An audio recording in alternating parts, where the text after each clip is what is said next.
Buenos días, Julio. Buenos días a todos. Y dentro de lo que cabe, vamos a tratar de tener un fin de semana agradable.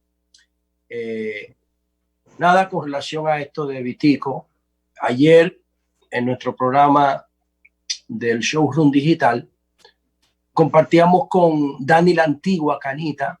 Dani la Antigua era el soporte tecnológico y era parte también del staff de un programa que Víctor hacía en esta emisora que se llamaba Mar Adentro. Canita era, de alguna manera, quien asistía en la producción y también en la conducción este programa que Víctor tenía en Sol, que se llamaba Mar Adentro. Y entonces yo le preguntaba a Dani la Antigua cómo era Víctor. Y me decía que era un tipo con una calidad humana increíble, increíble, un tipo, él lo definía como un bohemio integral, un tipo que disfrutaba la vida, que la disfrutaba, que no la sufría. Y entonces Víctor también deja una estela de producción, de arte impresionante. Yo estaba viendo su perfil en Wikipedia. Desde 1993 comenzó a producir, porque Víctor y Sonia Silvestre son como la expresión dominicana de la música de trova cubana, en principio.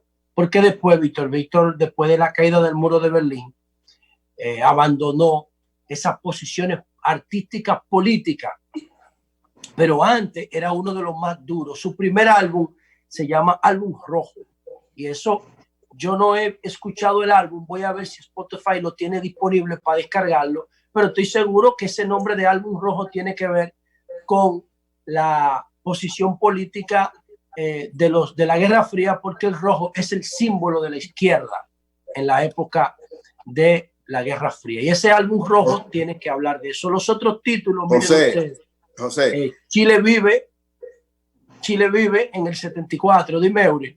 Sí, que la primera canción que él grabó se llamaba El Camino de los Amantes, y mira lo que fue. Cuando Wilfrido Vargas creó Los Beduinos, andaba buscando un cantante y habló con Vitico. Vitico estuvo al principio, en el inicio de Los Beduinos, en los años, a principios de la década de los 70. Y entonces escribió esa canción, se llama El Camino de los Amantes, una de las canciones más bonitas que él tenía. La grabó él mismo, entonces a partir de ahí entendió, no siguió en el grupo de Wilfrido, sino que decidió él tomar su propio rumbo. Porque era un artista de compromiso y no se sentía cómodo en esa faceta, en esa etapa de su vida, porque él era militante, es más emocional que racional. Y entonces él tiene álbumes, por ejemplo, Chile Vive, Neruda, Raíces y Geografía, también del principio de los 70, Con sus flores y sus vainas. Todos esos temas son alusivos a la ideología política, ¿no? Él era militante de izquierda de los Corecatos. Claro que sí. Luego, donde yo conocí a Vitico fue al finalizar el primer gobierno de Leonel Fernández, porque Vitico era PLDista. Vanguardia está llena, Vanguardia del pueblo de los 70 y los 80, está llena de imágenes de Vitico y de Juan Luis Guerra también. De Juan Luis Guerra hay imágenes en Vanguardia del pueblo actuando en actividades del PLD.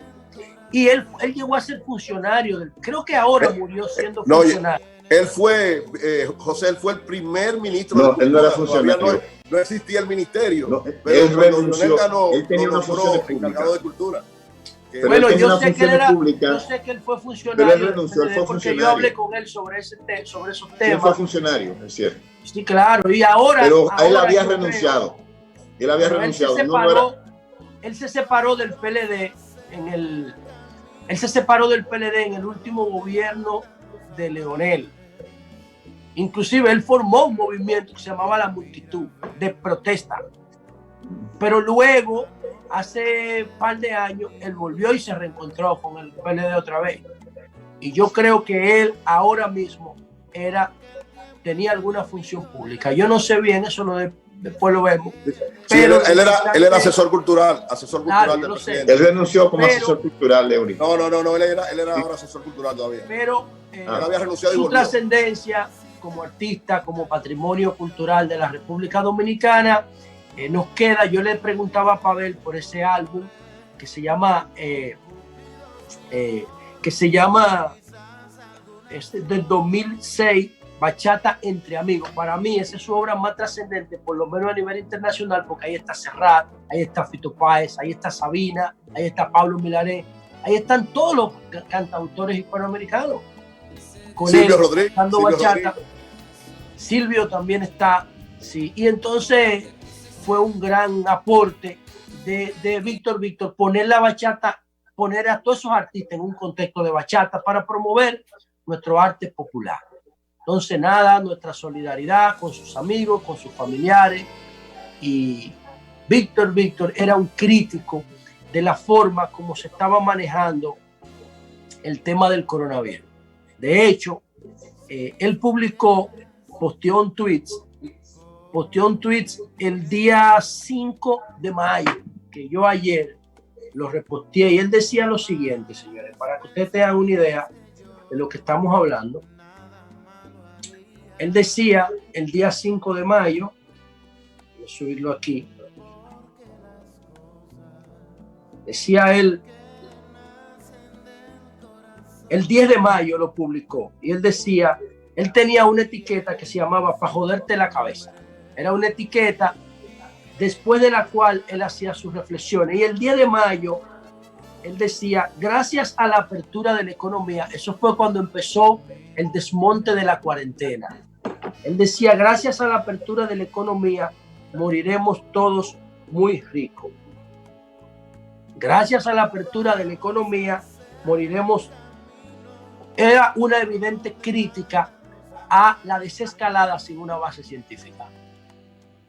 Sin una base científica. ¿Y por qué él dice gracias a la apertura de la economía? Porque en mayo la presión se dividía, se situaba en dos sectores: la presión económica y la presión electoral para desmontar la cuarentena o para desmontar el toque de queda, el estado de emergencia. Eran esos dos sectores, el económico y el político, que estaban haciendo más presión para desmontar eso sin una base científica.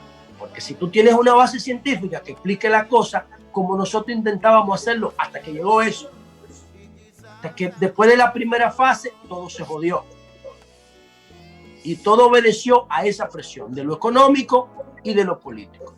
Lo que no se imaginó nunca Víctor es que él iba a ser víctima de ese desmonte.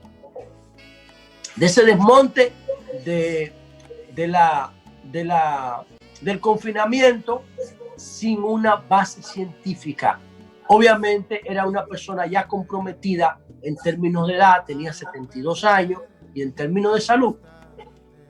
Y lamentablemente se nos fue. Con relación al virus, hoy nosotros quizás sea mi última sesión en el hemiciclo, no en la Cámara, porque en la Cámara hay otros asuntos que atender, pero sí quizá mi última sesión, porque esta legislatura cierra el 30 de julio. Y entonces nos están convocando para conocer la solicitud de estado de emergencia por 45 días que hizo el presidente de la República. Yo no creo que haya mayores inconvenientes ahí. Lo que espero es que haya buenas medidas de seguridad, porque la Cámara también es un foco de contaminación del virus. Hay muchísima gente, empleados que están contagiados, y también varios legisladores, todavía hay legisladoras que están contagiados con el virus. A ver cómo ahí se toman las medidas de rigor para uno sesionar con cierto ambiente de seguridad. Yo decía que en el salón de la asamblea era más seguro que en el hemiciclo. Con el hemiciclo es imposible mantener el distanciamiento. Es imposible, porque los pasillos se abarrotan y la distancia entre un asiento y otro es muy cerrada, es muy corta. Y entonces, miren algunas de las estadísticas que son realmente preocupantes en la República Dominicana en el día de hoy. Nosotros tenemos 48.700 casos ya confirmados, pero de ellos activos tenemos 23.600 casos. Ahora, de esos 23.600 casos, nosotros tenemos hospitalizados 3.660, y aquí viene la reflexión. Nosotros tenemos 3.600 casos que necesitan hospitalización y los otros 20,000 y pico están en sus casas. Ahora, ¿qué pasa? De esos 3,600 hospitalizados, si usted le busca el porcentaje con relación a los 48,700 casos que han dado positivo, el porcentaje de 3,600 sobre 48,700 lo que da es un 7%. Un 7%. Con un 7% de hospitalización sobre los 48,000 casos hasta ahora que tenemos, nosotros estamos saturando el sistema de salud. Oigan esto, es un 7% de hospitalización y ese 7% de hospitalización está desbordando el sistema sanitario. Nosotros tenemos 243 pacientes ocupando unidades de cuidado intensivo y esos 243 pacientes tienen el sistema al borde del colapso. Ahora, anoten esto. ¿Cuál es el techo del virus en República Dominicana para crecer? ¿Cuál es el techo del virus en República Dominicana para circular e infectar más gente? Yo sé que aquí, como en todos los países del planeta Tierra, hay un subregistro. Pudiéramos multiplicar esos 48,700 infectados por 2, pudiéramos multiplicarlo por 3, pudiéramos multiplicarlo por 4. Con todos esos esfuerzos, aún el virus tiene en República Dominicana un techo de crecimiento de aproximadamente 11 millones de personas. La última vez que nos contaron, en el 2010, hace 10 años, el censo, éramos 10 puntos y pico. En 10 años, un país sin control de natalidad, sin planificación, debemos ser casi 11 y pico, 12 millones de personas, quizás más. Entonces, ese nicho, esa cantidad de alrededor de 11 millones de personas mal contadas, es el techo que tiene el virus para crecer. Entonces yo le pregunto a todo el que tenga el ánimo de reflexionar un poquito, aunque sea con 2 dedos de frente, si nosotros con 3,610 pacientes hospitalizados y 243 en cuidados intensivos estamos desbordando nuestro sistema sanitario, ¿qué pasaría si esta circulación del virus sigue incrementándose en términos exponenciales? ¿Qué pasaría con 200,000 casos confirmados? Que serían unos 400, 500,000 reales. ¿Qué pasaría con eso? ¿Qué pasaría si en vez de tener 3,600 hospitalizados tuviéramos 6,000? Porque con 3,000 ya estamos desbordando el sistema. Si llegamos a 6,000 hospitalizados, cada vez que usted llegue a una emergencia buscando una unidad de cuidado intensivo, puede tener 5 millones de pesos en los bolsillos y lo van a tirar en un pasillo. Lo van a tirar en un pasillo. Entonces, ese es el problema. Ese es el problema. Y si algo se puede sacar de la muerte de Víctor, es que la muerte de un símbolo como ese agarra el país y lo pone en reflexión. El país automáticamente levanta la mirada, porque el problema de nosotros es que la sociedad le perdió el miedo al virus cuando el virus se volvió más peligroso. Y lo más probable es que esta muerte nos sacuda y reflexionemos sobre la base de los posts que publicaba Víctor. Digo, coño, pero es verdad que esto es en serio, es que esto no respeta a nadie ni nada. Y ahí nosotros pudiéramos elevar un poquito el nivel de conciencia para defendernos de esta gran tragedia que nos está afectando. Dice Montalvo, no vamos a cerrar los aeropuertos. Es que no se puede ser tan definitivo, porque tú estás enfrentando a un enemigo que tú no conoces y que te está matando gente todos los días. Que no vamos a cerrar la frontera.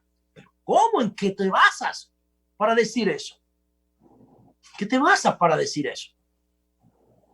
Entonces hay que ver con cuidado y volver al tema inicial. tenemos que tener base científica para analizar las cosas. Y repito, ojalá que lo de Víctor sirva para removernos y para levantar un poquito los niveles de conciencia crítica que debemos tener para afrontar esta gran tragedia sanitaria. Por otro lado, breve, miren ustedes, Twitter acaba de ser víctima esta semana de un hackeo masivo. Más de millones de cuentas fueron hackeadas por hackers de la Deep Web, de la web profunda. Y entonces, entre esos hackeados, hay muchísimos, como por ejemplo Joe Biden, el candidato presidencial demócrata, está Bill Gates, está Elon Musk, el empresario más exitoso de esta década. Bueno, esta década está empezando, pero de los últimos 10 años, Elon Musk. Está Apple como empresa, está Uber como empresa, está Floyd Mayweather, el boxeador histórico del mundo. Hay muchísimo, está Kanye West, están las hermanas Kardashian, todos esos fueron hackeados. ¿Por qué fueron hackeados? Bueno, por la cantidad de seguidores que tienen. Y entonces lo que hicieron los hackers fue que una vez se apoderaron de la cuenta de ellos, entraron a través de los mensajes directos. Los expertos creen que tienen una persona adentro que le dio acceso a esas cuentas. Y ellos, después que tenían el control de la cuenta, publicaban un mensaje muy breve que decían, en el caso específico, por ejemplo, el de Joe Biden, decía, te voy a multiplicar tus criptomonedas. Por cada 1,000 que tú aportes a esta causa, te vamos a poner 2,000. Y entonces dejaban un link y las personas que tenían criptomonedas, Bitcoin entero o en parte, viendo que era Joe Biden que estaba publicando eso, un tipo que está en campaña, etcétera, se dejaban llevar y mandaban criptomonedas o partes de ella a la billetera electrónica de estas grandes personalidades. Lograron recaudar 13 Bitcoin. Pero como un Bitcoin vale $10,000, un Bitcoin, una moneda virtual, vale $10,000. En este caso, el Bitcoin, que está cumpliendo 10 años ahora en el 2020. Entonces, ¿qué pasaba con eso? Lograron recaudar los hackers unos $113,000 con 10 Bitcoin. Y Twitter cerró todas las cuentas, suprimió todas las contraseñas para hacer una limpieza. Bueno, dicho esto, Twitter sigue siendo una red clave para los líderes de opinión mundiales, porque Twitter tiene una capacidad que no tiene ninguna otra red. Y es la capacidad que tiene Twitter de dar a conocer lo inmediato, la inmediatez. Ninguna red compite con Twitter en eso. Es una red muy portable que te informa de lo que está pasando en el mundo de una vez. Y entonces los presidentes, muchos presidentes han utilizado Twitter, pero lo están utilizando de manera personal. Porque en el caso, por ejemplo, de Danilo Medina tiene su red de Twitter, pero Danilo Medina no publica a él, no postea a él. Y si lo hace con una frecuencia muy lenta, con un periodismo muy lento. Entonces, en el caso de Barack Obama, por ejemplo, si Barack Obama tenía POTUS, que es la cuenta del presidente de los Estados Unidos, Trump usa su cuenta personal, @RealDonaldTrump, y tuitea todo por ahí. Y Trump le dio un impulso a Twitter como herramienta de Estado, que luego los presidentes están usando. Nayib Bukele utiliza mucho Twitter, mucho lo utiliza él. En el caso de República Dominicana, los últimos 3 presidentes, Leonel, Danilo y Luis Abinader, electo ahora, Leonel no tenía Twitter. Cuando Hipólito no había Twitter, porque Twitter nace en el 2006 y se viraliza en el 2007. Cuando Hipólito no existía Twitter. Cuando Leonel no conoce a Twitter, no se incorpora a Twitter hasta el año 2013. Después que salió de la presidencia, fue que Leonel sacó una cuenta de Twitter. Hasta el año 2013. Y Danilo la tiene, pero otros postean por él. ¿Qué pasa con Luis Abinader? Y con esto termino. Luis Abinader, y yo creo que esto es un signo positivo, le está dando un uso personal al Twitter. Además de que le está dando un uso intensivo, además de que le está dando un uso oficial. ¿Por qué? Porque desde su cuenta de Twitter, Luis Abinader está posteando las designaciones del gabinete y está dando agradecimiento, apoyos a su campaña. Y tú me dirás, ¿y él va a poder mantener eso cuando sea presidente de la República o va a necesitar un staff para que lo gestione? Porque este es un país de relaciones primarias y descentralización del poder. Si a una persona se le daña una goma, le va a escribir a Abinader por ahí. Si está buscando una pinta de sangre, le va a escribir por ahí. Y eso puede ser una oportunidad. Yo creo que sí.